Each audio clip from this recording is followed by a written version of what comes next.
विघ्नहर्ता श्री गणेश, श्री गणेश, श्री गणेश।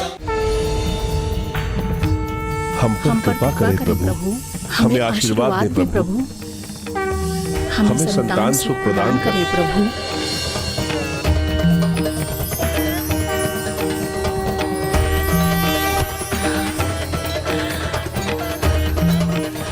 स्वामी, हमें हरियाणा ने आशीर्वाद दे दिया है प्रिय। इसका अर्थ है कि हमारी पूजा सफल हो गई। हमें शीघ्र ही संतान सुख प्राप्त होगा, राज्य में समृद्धि लौटेगी। प्रभु के प्रति मेरा विश्वास इसी ओर संकेत कर रहा है।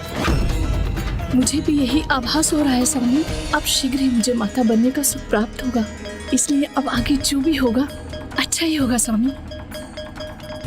हाँ हाँ, क्यों नहीं, जो होगा अच्छा होगा, अवश्य होगा, किंतु मेरे लिए।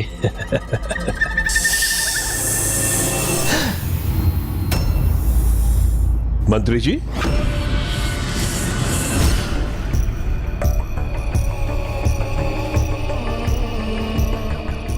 किस चिंता में डूबे हैं महामंत्री?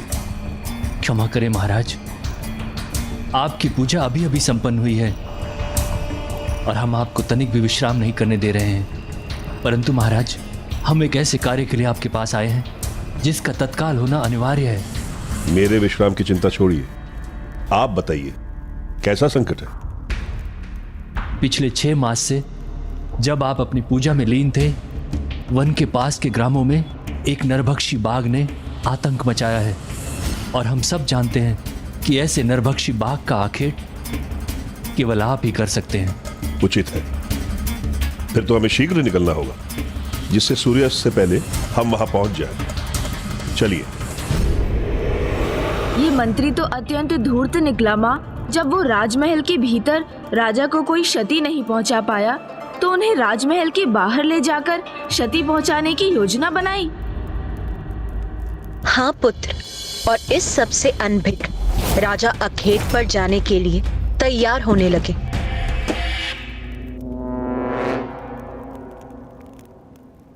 महाराज, ये हरिहरा के आशीर्वाद रूपी पुष्प को आप अपने साथ रखिए, ये आपको सुरक्षित रखेगा।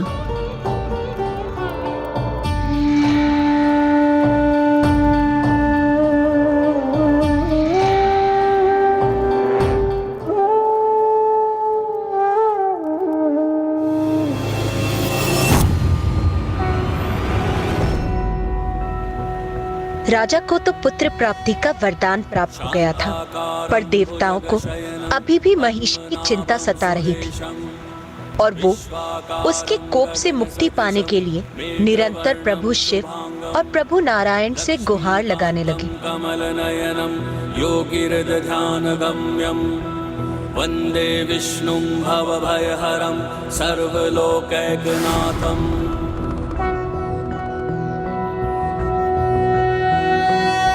निर्गुण निर्विकल्पं बम बम बम भोले, महाकाल कालम कृपालम बम भोले।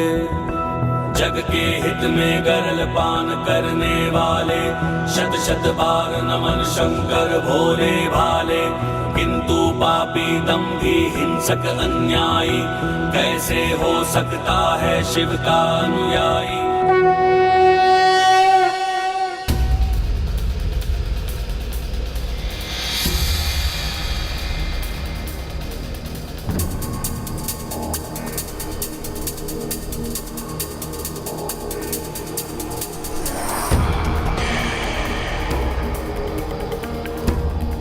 महाराज, महाराज, आखेट के लिए ये अंधकार का समय उचित नहीं लग रहा है।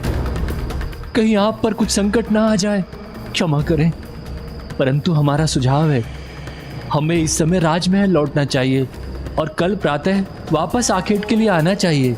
नहीं महामंत्री, अब कोई भी नरभक्षी हमारे राज्य के किसी भी निर्दोष के प्राण नहीं लेगा। जैसी आपकी इच्छा महाराज। सैनिकों, तुम उधर जाओ, तुम उधर जाओ।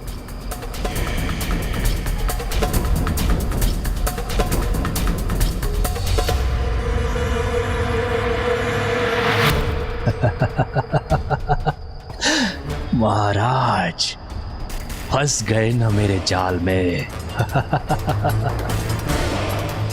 आखेट तो अवश्य होगा, परंतु नरभक्षी बाघ का नहीं, तुम्हारा होगा राजन, तुम्हारा। और वो भी मेरे योद्धाओं द्वारा।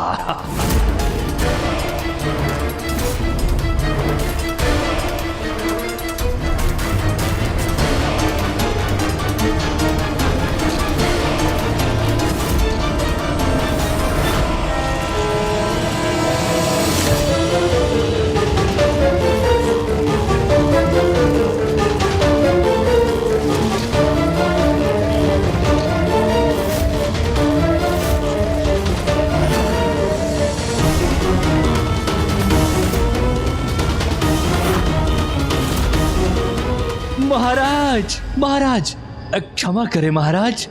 सूचना के अनुसार वो नरभक्षी बाघ अधिकतर पूर्व की दिशा में दिखाई देता है। इस ओर महाराज।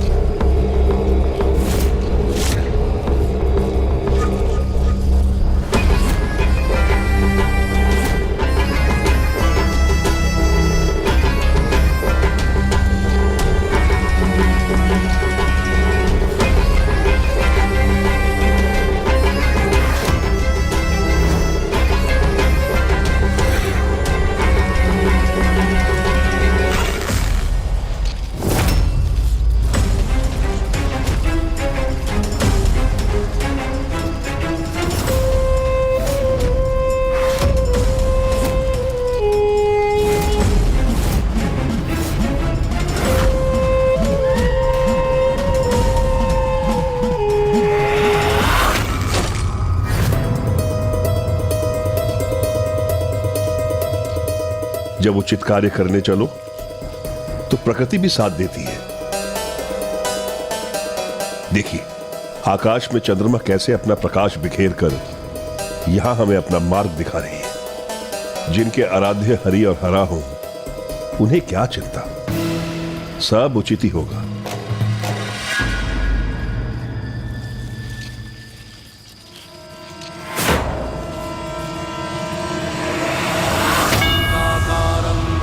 शयनं पद्मनाभं सुरेशं विश्वाकारं गगनसदृशं मेघवर्णं शुभांगं।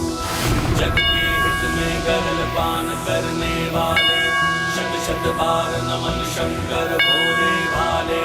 किंतु पापी दंभी हिंसक अन्यायी, कैसे हो सकता है शिव का अनुयायी। लक्ष्मीकान्तं कमलनयनं योगिहृदध्यानगम्यं, वन्दे विष्णुं भवभयहरं सर्वलोकैकनाथं। बम बम बम भोले महाकालकालं त्रिकालं बम भोले।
कामेश्वराय नमः। ओम मोहिनी कामेश्वराय नमः।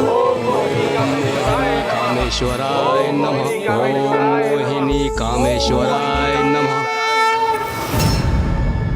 चंद्रमा का अभूतपूर्व सौंदर्य और तेज देखकर मुझे लग रहा है कि निश्चित ही वहां कुछ अत्यंत दिव्य घटित हो रहा है।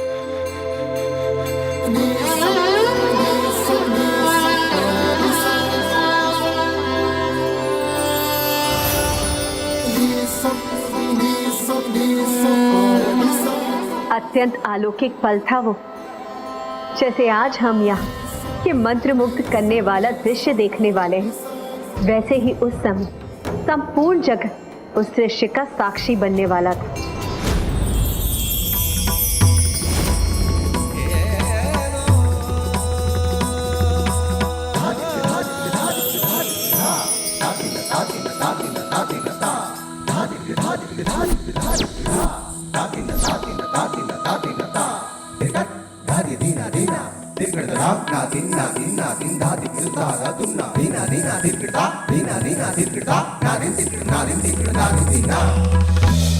अति सुंदर।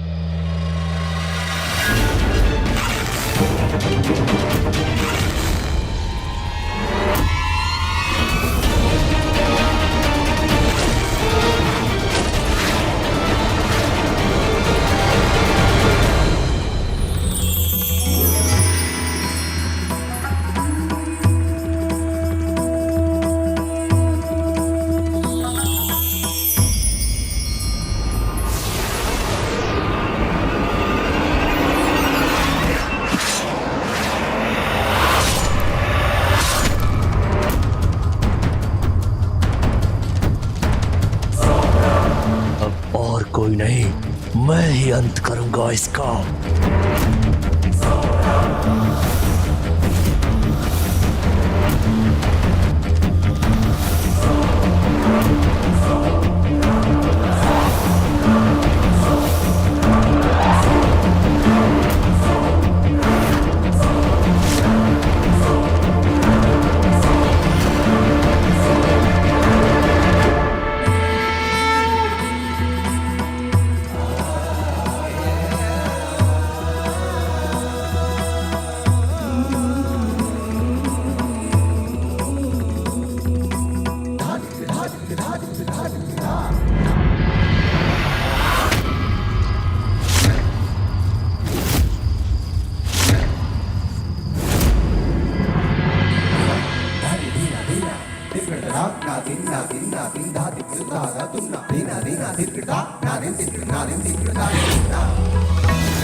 अब जीवित नहीं बचोगे राजन।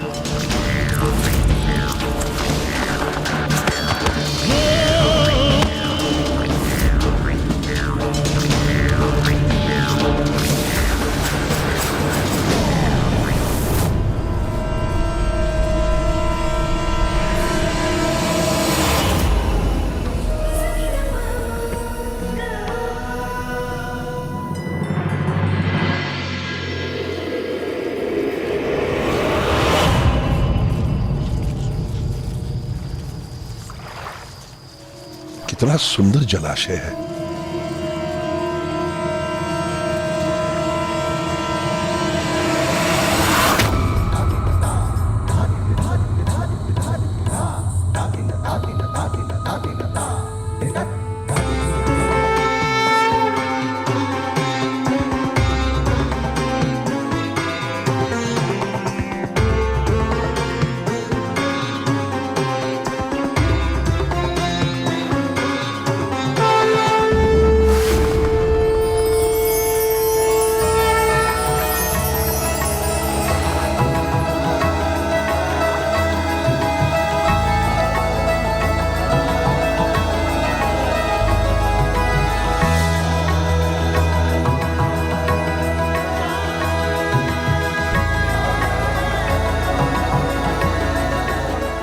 अंततः वो पावन समय अब आ ही गया जब प्रभु अयप्पा के अवतार संसार के कष्ट हरने वाले थे।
ऐसी दिव्य घटना का साक्षी बनने का अवसर देकर आपने अपने भक्त को धन्य कर दिया है प्रभु।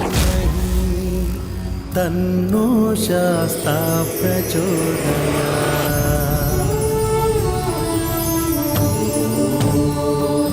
भूतनाथाय विद्महे भवपुत्राय धीमहि तन्नो शास्ता प्रचोदयात्।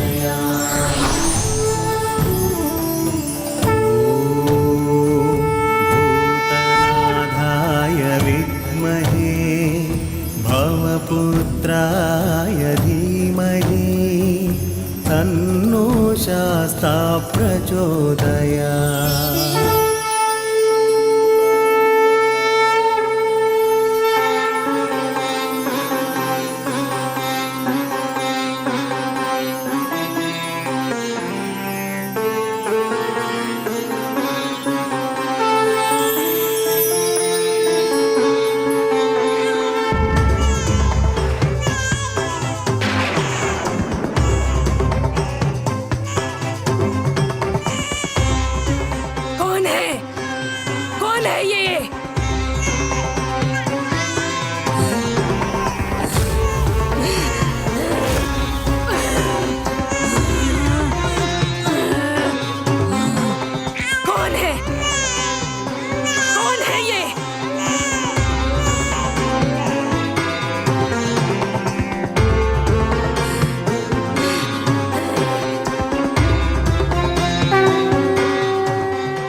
अद्भुत शिशु,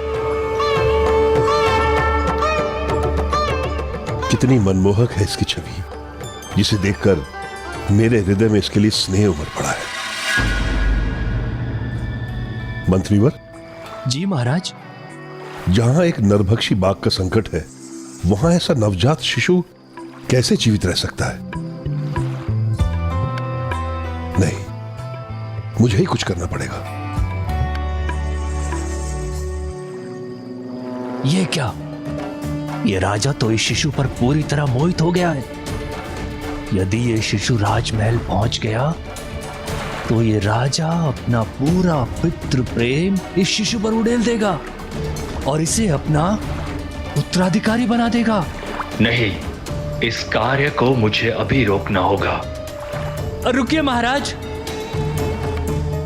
मैं आपका महामंत्री होने के नाते आपको इतना बड़ा संकट नहीं लेने दूंगा। रुक जाइए महाराज, ये शिशु एक छल है, छल।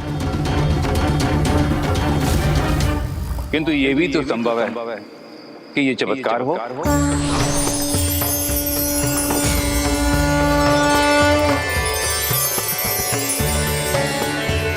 कौन है ये दिव्य ऋषि और कैसा अद्भुत रूप है इनका? जहां एक और इन्होंने प्रभु शिव जैसी जटाएं धारण की हैं, वहीं दूसरी ओर माथे पर प्रभु विष्णु जी जैसा तिलक भी सुशोभित हो रहा है। प्रभु नारायण के भक्त के जैसी धोती पहनी है और शिव जी का रुद्राक्ष भी पहना हुआ है।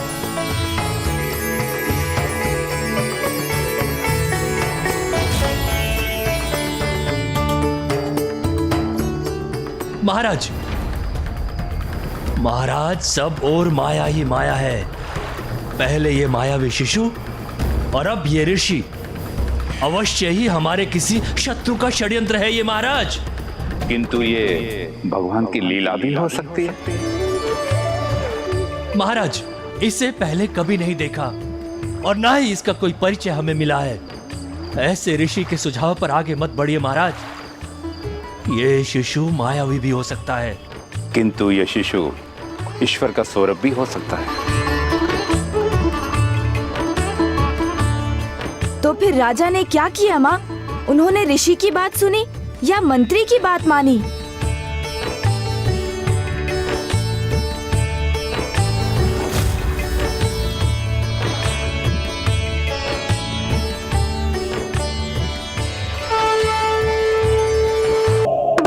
संसार का सबसे अधिक दिव्य क्षण था वो, जब प्रभु कामेश्वर और देवी मोहिनी के अंश संसार में उनकी संतान के रूप में साकार हुए।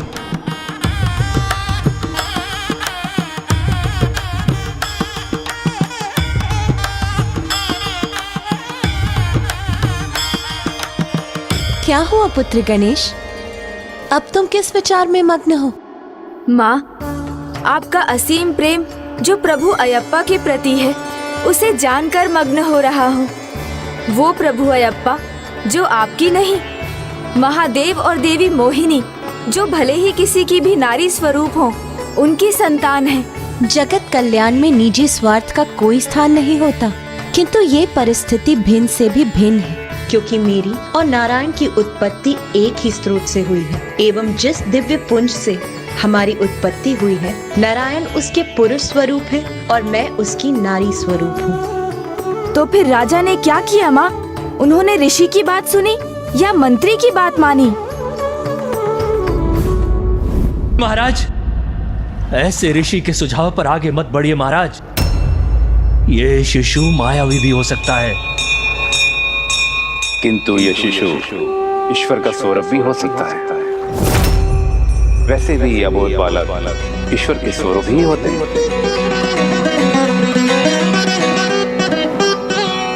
विगल विषय बंध साधु लोक प्रकर निषेव्य समस्त भव्यदायिन् प्रकट रुचि विधान दी प्रमूर्ते।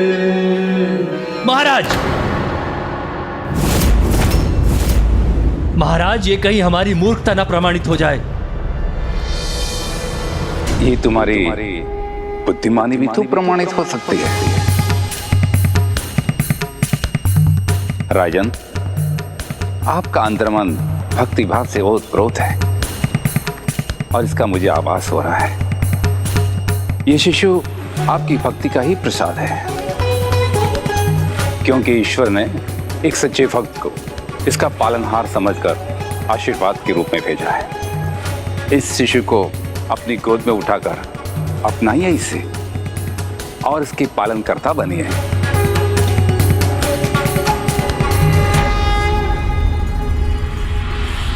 महाराज, आप अपने महामंत्री का सुझाव अस्वीकार करके एक अज्ञात ऋषि का सुझाव स्वीकार कर रहे हैं। ऐसा मत कीजिए महाराज, ये किसी महासंकट का संकेत हो सकता है।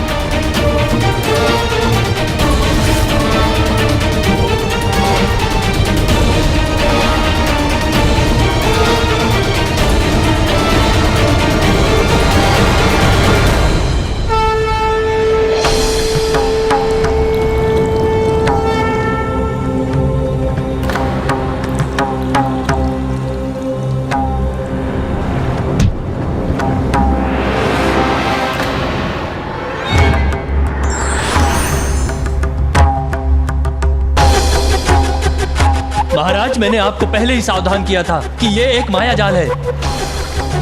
देखिए, वो ऋषि भी अदृश्य हो गए हैं।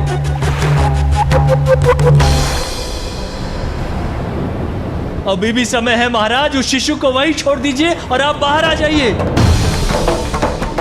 यदि ये बालक महाराज के साथ राजमहल आ गया तो मेरे राजा बनने के मार्ग का अवरोध सिद्ध होगा।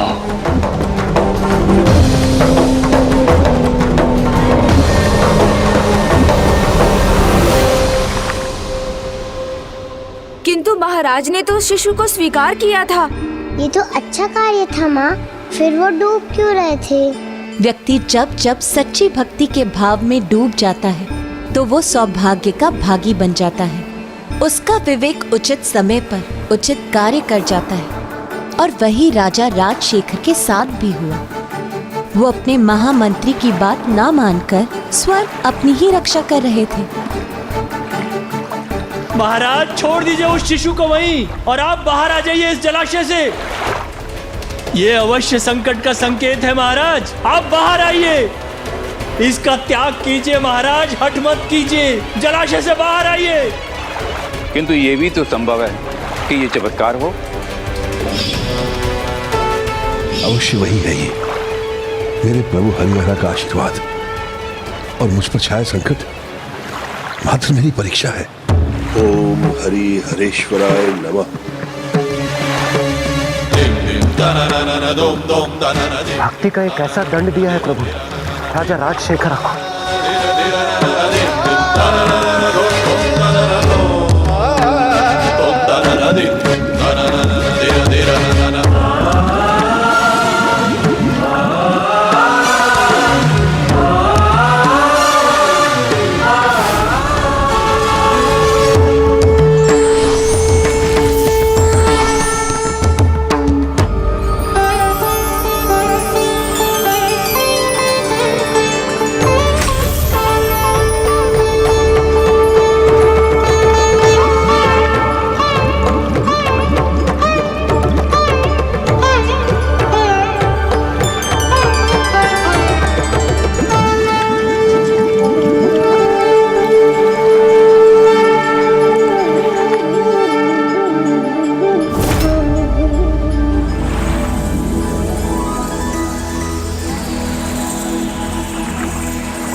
इसके तो प्राण पखेरु उड़ जाने चाहिए थे।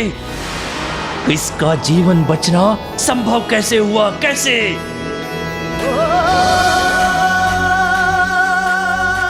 जहाँ सच्ची भक्ति है वहाँ सब कुछ संभव है।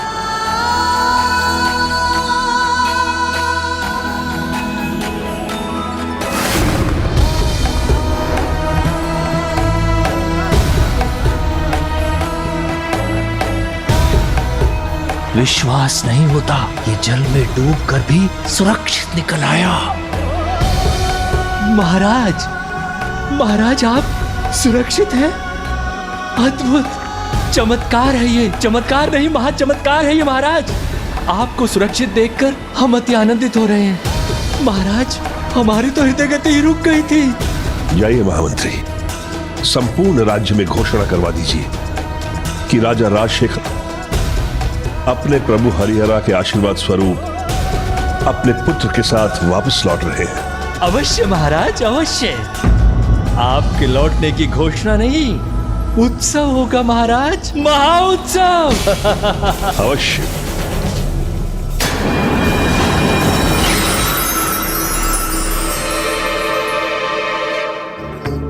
मेरे पुत्र, आशा है मेरी पत्नी तुम्हारी माँ भी तुम्हें उतने ही स्नेह से स्वीकार करेंगी जैसे मैंने किया है।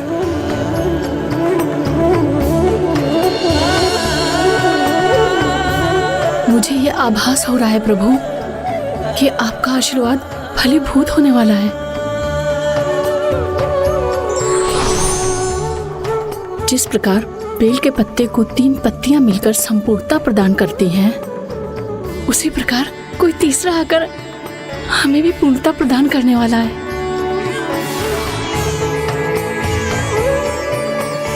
देखिए प्रभु, मुझे तो उसका स्वर भी सुनाई देने लगा।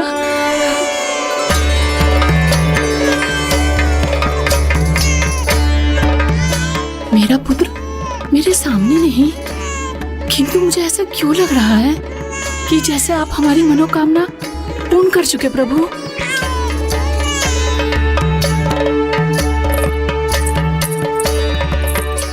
प्रणाम महारानी। महारानी बाहर महाराज वो हरिहरा, हरिहरा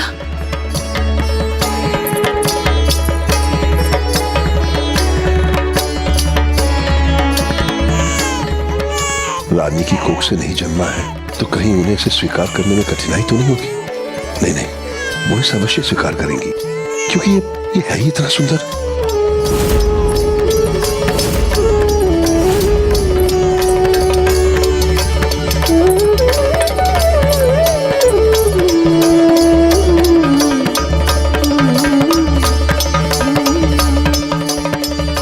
प्रभु हरिहरा ने हमें आशीष दे दिया है। मुझे मेरा पुत्र मिल गया है। रानी, मैंने आपसे पूछे बिना इसे अपने पुत्र रूप में स्वीकार कर लिया है। मुझे आशा है कि आप भी। हमारा पुत्र, हमारा पुत्र, इसे मैं कैसे नहीं स्वीकार करूंगी स्वामी।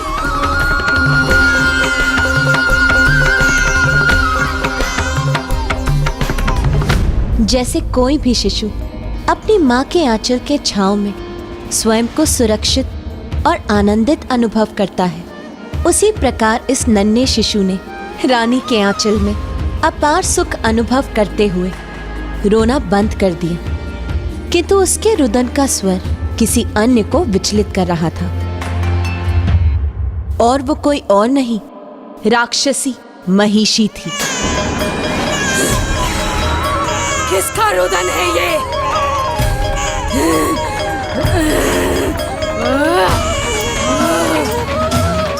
किसका शिशु है ये जिसकी रुदन का स्वर हमारे कानों में पड़ रहा है? रोको इसे, रोको।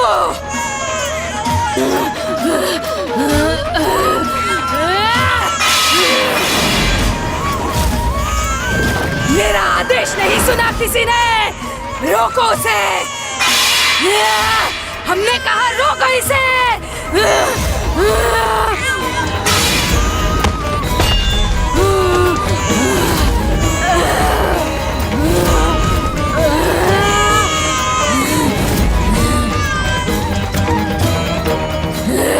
उस शिशु के रुदन को रोको, अन्यथा मैं उसकी श्वास रोक दूंगी।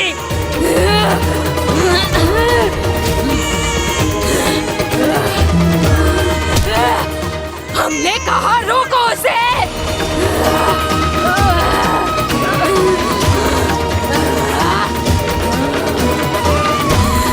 कैसा स्वर? किसका रुदन महारानी महिषी? क्या रोकने का आदेश दे रही हैं?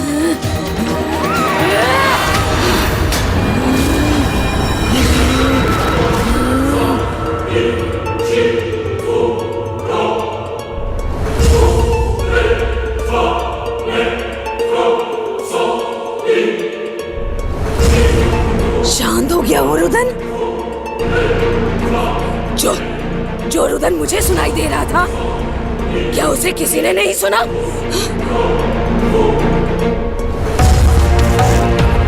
किसी ने सुना वो रुदन? नहीं महारानी जी। कोई दुस्वप्न होगा। नहीं, ये देवताओं का कोई छल था। नहीं महारानी, वो अभी भी विलंब नहीं हुआ। इन देवताओं को बंदी बना लेना चाहिए, तब रुकेगा उनका ये छल। उचित है तुम्हारा सुझाव विकट। अब देवता मेरे बंदी होंगे। जीवन में विभिन्न स्थितियों में अनेक सुझाव मिलेंगे जो न सदा अच्छे होंगे न बुरे।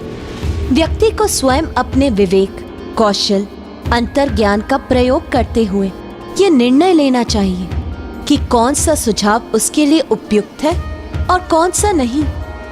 जैसे महाराजा राजशेखर ने अपने अंतर्ज्ञान पर विश्वास कर मंत्री के स्थान पर ऋषि का परामर्श स्वीकार किया, जिसके परिणाम स्वरूप उन्हें दिव्य संतान प्राप्त हुई। किंतु जब व्यक्ति विवेक खोकर अनुचित सुझाव स्वीकार करता है तो उसका परिणाम भी बुरा होता है। जैसे महिषी ने विकराल के उचित सुझाव को ना स्वीकार कर विकट के अनुचित सुझाव को स्वीकार कर अपने विनाश का मार्ग खोल लिया। तो क्या माँ वो नन्हा शिशु उस विशालकाय और भयंकर राक्षसी का सामना करने जा रहा था? अभी नहीं। भगवान तो तब तक किसी को दंड नहीं देते जब तक उसके पाप की गागर भर नहीं जाती। और महिषी तो अपने पाप की गागर भरने के लिए तत्पर थी। एक ओर तो वो देवताओं को बंदी बनाने की योजना बना रही थी और दूसरी ओर देवता इस सभी से अनभिज्ञ प्रभु अयप्पा के नामकरण समारोह में जाने की तैयारी कर रहे थे। हमारे रक्षक का जन्म हो चुका है और आज उनका नामकरण भी। मेरे विचार से हम सभी को इस पावन और अद्भुत अवसर का भाग बनना चाहिए। किंतु कैसे देवराज, हम देवता इसमें कैसे भाग ले सकते हैं? देवता नहीं किंतु प्रभु हरिहरा के भक्तों की टोली बनकर तो हम अवश्य वहां जा सकते हैं। हरिदेव, ये बहुत ही उत्तम सुझाव है।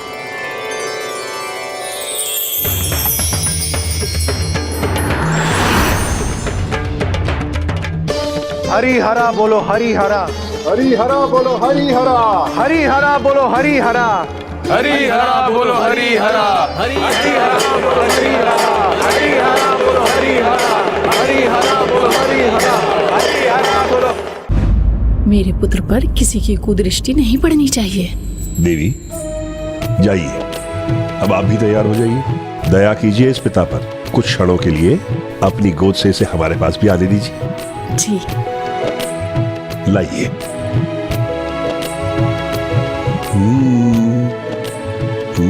बस महाराज। महारानी, एक क्षण हो गए।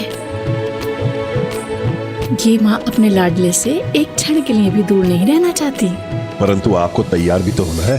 विशेष दिवस मेरे पुत्र का है, बहुत से अतिथि आएंगे इसके नामकरण में, इसलिए मुझे नहीं, तैयार तो इसे होना है स्वामी। हरिहरा बोलो हरिहरा, हरिहरा बोलो हरिहरा, हरिहरा बोलो हरिहरा। लगता है अतिथियों का आना आरंभ हो गया है, हम चलते हैं। हरिहरा बोलो हरिहरा, हरिहरा बोलो हरिहरा, हरिहरा बोलो हरिहरा, हरिहरा बोलो हरिहरा, हरिहरा बोलो हरिहरा। आप सभी को मेरा प्रणाम। हरिहरा के महान भक्त को कोटि कोटि प्रणाम। प्रभु के साधारण भक्त की वाणी में आपके समान ओज कहां? कहिए, मैं आप सभी की क्या सेवा कर सकता हूं? जैसे बांसुरी की सुखद धुन दूर से सुनाई देती है, वैसे ही दूर से हमें ये सूचना प्राप्त हुई है कि प्रभु हरिहरा की कृपा से आपको पुत्र प्राप्ति हुई है और उनका आज नामकरण भी है, जो कि स्वयं प्रभु के आशीष के समान है। हम उस शिशु के दर्शनों के इच्छुक हैं। हे राजन, हमें भी इस समारोह में सम्मिलित होने की आज्ञा प्रदान कर कृतार्थ कीजिए। कृपा कर हमें उनके दर्शन प्राप्त करने की अनुमति दीजिए। अवश्य। आप सभी हरिहरा भक्तों का स्वागत है, आइए। हरिहरा बोलो हरिहरा,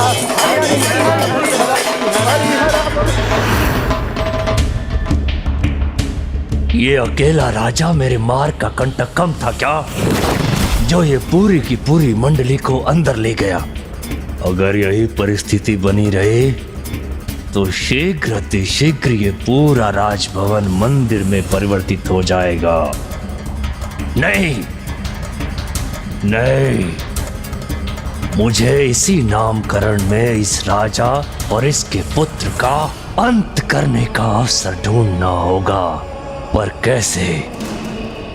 कैसे महामंत्री, कैसे?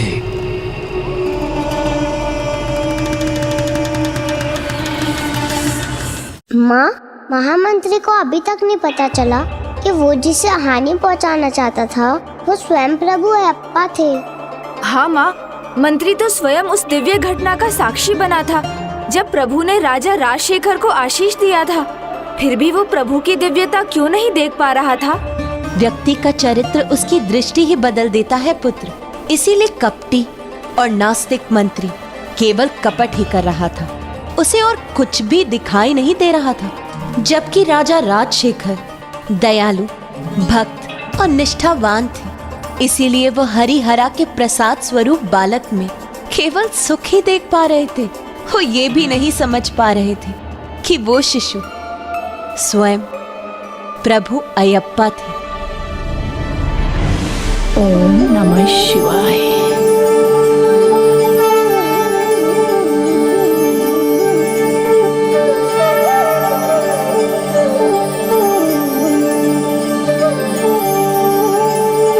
ओम हरि हरीश्वराय नमः।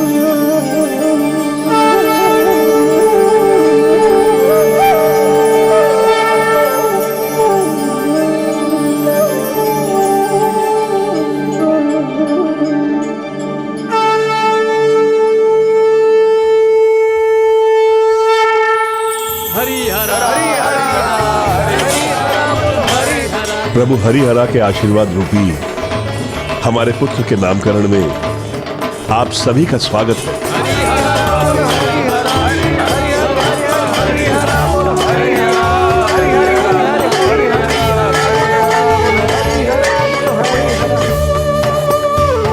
प्रणाम राजगुरु। प्रणाम। अब आपसे विनती है, हमारे पुत्र का नाम सुझाने की कृपा करें। अवश्य।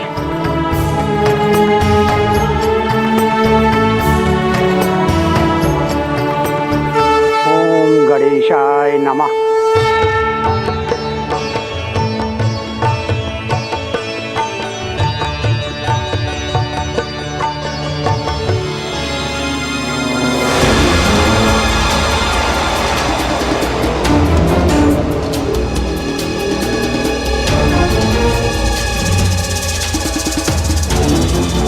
इस बार ऐसा उपाय किया है मैंने कि संसार की कोई भी शक्ति इनकी रक्षा नहीं कर पाएगी।